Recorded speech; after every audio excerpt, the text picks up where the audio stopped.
योगी के डंडे के लिए तैयार हो जाए वो लोग जिन्होंने बहराइच में कोहराम मचा दिया। लोहे की सलाखें, पुलिस का पट्टा, बुलडोजर, जेल की तंगी सब इंतजार कर रही है। अब मैं ऐसा क्यों बोल रहा हूं, जरा यह भी सुन लीजिएगा। खबर तो आपने देखी होगी कि बहराइच को कैसे सुलगाया गया। कहीं शोरूम में आग लगाई गई, कहीं दुकानों को जलाया गया, कहीं तोड़फोड़ की गई, तो कहीं लाठी डंडे लेकर सड़कों पर उतर गए। कहीं पुलिस को निशाना बनाया गया, मीडिया को भी नहीं बख्शा। यह सब बवाल क्यों हुआ, पहले जरा यह सुन लीजिए, उसके बाद आपको यह बताऊंगा कि योगी ने कैसे इनको नस्तो नाबूद करने की प्लानिंग कर ली है। दिन रविवार का था, तैयारी चल रही थी दुर्गा मूर्ति विसर्जन की। एक मोहल्ले से होके यह दुर्गा मूर्ति विसर्जन जाता है और यह मोहल्ला होता है दूसरे समुदाय के लोगों का। तभी किसी बात को लेकर दोनों समुदाय के बीच में कहासुनी हो जाती है। अब एक वर्जन तो यह है कि डीजे की आवाज बंद करने को लेकर कहासुनी हुई, और दूसरा वर्जन यह है कि हरे झंडे को उतारकर भगवा झंडा फहराने को लेकर कहासुनी शुरू हो गई। कहासुनी मारपीट में बदल गई और मारपीट बदल गई गोलीबारी में। दावा किया गया कि दूसरे समुदाय के लोगों ने गोलीबारी की, जिसमें एक व्यक्ति की मौत हो जाती है। उस शाम पुलिस एक्टिव हो जाती है, कुछ लोगों को गिरफ्तार करती है और कुछ अज्ञात लोगों के खिलाफ मामला दर्ज कर लेती है। मामला शांत हो जाता है, शव का पोस्टमार्टम होता है, सब कुछ शांत चल रहा होता है। लेकिन जैसे ही सुबह होती है, एक भीड़ इकट्ठा होनी शुरू हो जाती है। गोलीबारी में मारे गए लड़के के माता पिता उसका अंतिम संस्कार करने के लिए मना कर देते हैं। बस फर्क क्या था, एक भीड़ निकलती है लाठी डंडों के साथ और बवाल काटना शुरू कर देती है। इस भीड़ का आतंक कुछ ऐसा देखा गया कि हालात संभाले नहीं सके। पुलिस भी बैकफुट पर आ गई।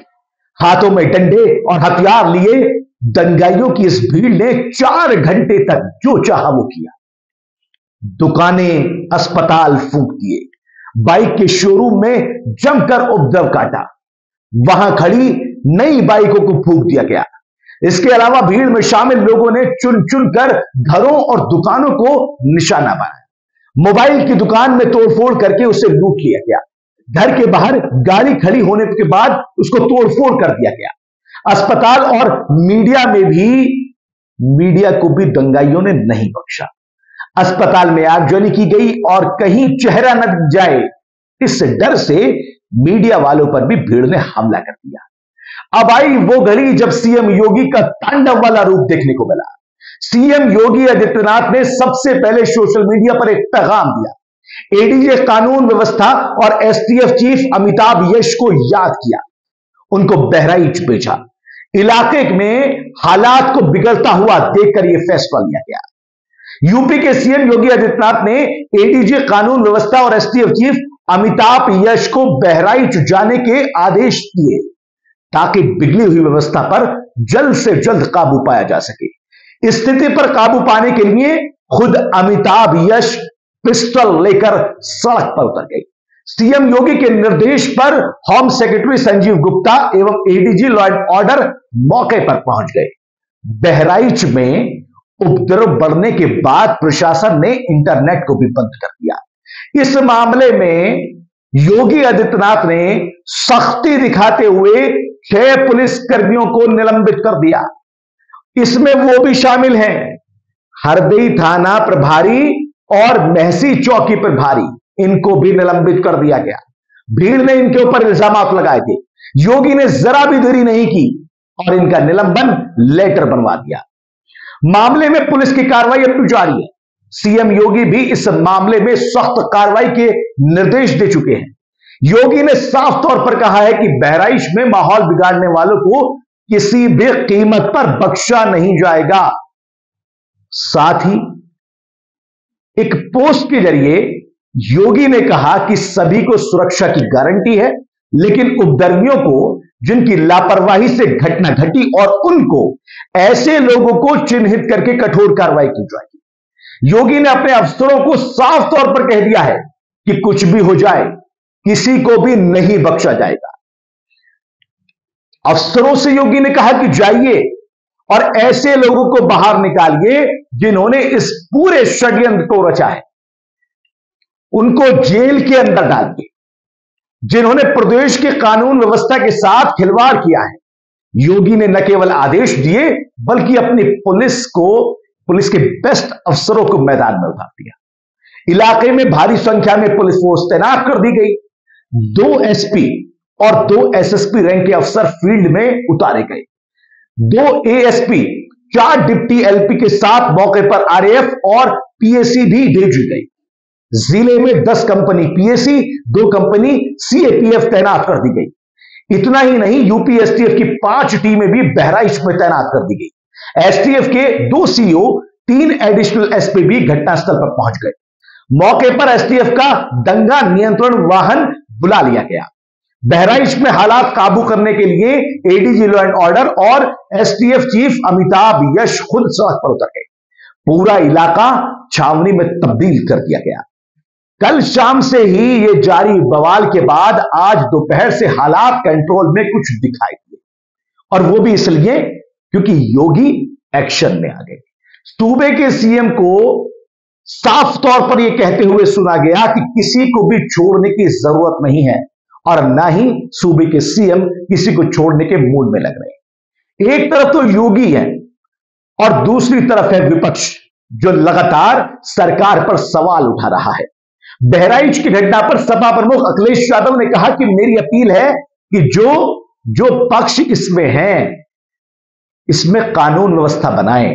सभी पक्ष कानून व्यवस्था बनाए रखें। सरकार को न्याय करना चाहिए। सरकार को भी इस घटना की जानकारी लेनी चाहिए। शासन की चूक की वजह से यह घटना हुई। वोट की राजनीति के तहत भाजपा ऐसी घटनाओं को करा रही है। अखिलेश यादव ने यह इल्जाम लगाया। सांसद ने आरोप लगाया कि भाजपा समाज में नफरत फैलाने का काम कर रही है ताकि वोट की राजनीति की जा सके। जब तक सरकार नहीं बदलेगी तब तक ऐसी घटनाओं पर लगाम नहीं लगेगी। जुलूस के दौरान कौन कौन से गाने बजाए जा रहे थे, उसकी भी जानकारी देनी चाहिए। क्या उससे समाज में द्वेष फैलाने का काम किया जा रहा था? देश को लेकर के सबसे पहले तो मेरी अपील होगी कि जो पक्ष उसमें हैं, सभी लोग कानून व्यवस्था बनी रहे उसी दिशा में काम करें।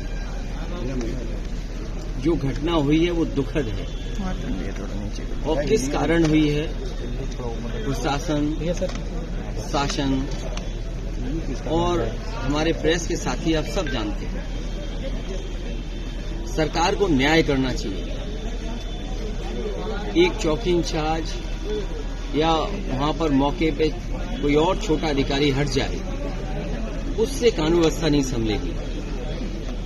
जिस समय ये प्रोसेशन निकलने का काम शुरू हुआ, कम से कम प्रशासन को इस बात का ध्यान रखना चाहिए था कि जो प्रोसेशन निकल रहा है उसका रूट क्या है, रूट पे पूरी सुरक्षा है कि नहीं है, पर्याप्त पुलिस है कि नहीं है, और उसके साथ साथ उन लाउड स्पीकर्स पे क्या बजाया जा रहा है। अगर ये बात मैं कहूं तो हो सकता है सरकार कुछ और बात कहे, लेकिन कम से कम प्रशासन को यह ध्यान रखना चाहिए था कि आखिरकार क्या बजा रहे हैं, क्या किसी को अपमानित कर रहे हैं। तो ये पूरी जिम्मेदारी शासन की, सरकार की थी। इस बवाल के बीच कई सवालों ने जन्म ले लिया। अखिलेश यादव ने सरकार को कटघरे में लाके खड़ा कर दिया। सरकार को चुनावों को लेकर इस तरह के काम करने के लिए साफ तौर पर उस पर निशाना साधा। लेकिन सवाल हमारे भी कुछ है, और वो सवाल क्या है जरा सुन लीजिए। सबसे बड़ा सवाल यह है कि जब उपचुनाव करीब आ रहे हैं तो यूपी में आखिर उपचुनावों को देखते हुए कौन ऐसी साजिश रच रहा है? यूपी में चुनावों की बीच में बड़ी साजिश करने के पीछे आखिर किसका हाथ है? क्या कोई हिंसा का फायदा चुनाव में उठाना चाहता है? क्या कोई हिंसा करवा के चुनाव को अपने अंदर लेना चाहता है, चुनाव का फायदा उठाना चाहता है? उससे भी बड़ा सवाल आपके पास छोड़ के जा रहा हूं। अगर छोटी मोटी घटना हुई थी, अगर वहां पर माहौल को काबू में कर लिया था, तो आखिरकार ऐसा क्या हुआ कि सुबह फिर माहौल बिगड़ गया? ये कई सवाल आज मैं आपके साथ में छोड़ते जा रहा हूं। कमेंट बॉक्स में इसका जवाब जरूर दीजिएगा। और अपील करता है नाउ नोएडा, अफी हिंदुस्तानी नाउ नोएडा आपसे अपील करता है कि बहराइच में सुकून कायम करें, अपने अपने घरों में रहें, हिंसा को बिल्कुल भी बढ़ावा न दें। हिंदुस्तान मोहब्बत से चलता आया है, मोहब्बत से चलता आएगा। किसी भी तरह के बहकावे में आके अपने घर परिवार को बर्बाद न करें, देश को बर्बाद न करें। अपने घर में रहें, कानून पर भरोसा रखें। कानून अपना काम कर रहा है, पुलिस अपने काम कर रही है और सूबे के मुख्यमंत्री अपना काम कर रहे हैं। इसलिए अपने घरों में रहें और इस नफरत की लड़ाई को छोड़कर प्यार की तरफ चलें। ऐसी ही बड़ी जानकारी और ऐसी खबरों के लिए लगातार आप जुड़े रहिए नाउ नोएडा के साथ। दीजिए इजाजत, नमस्कार, आदाब।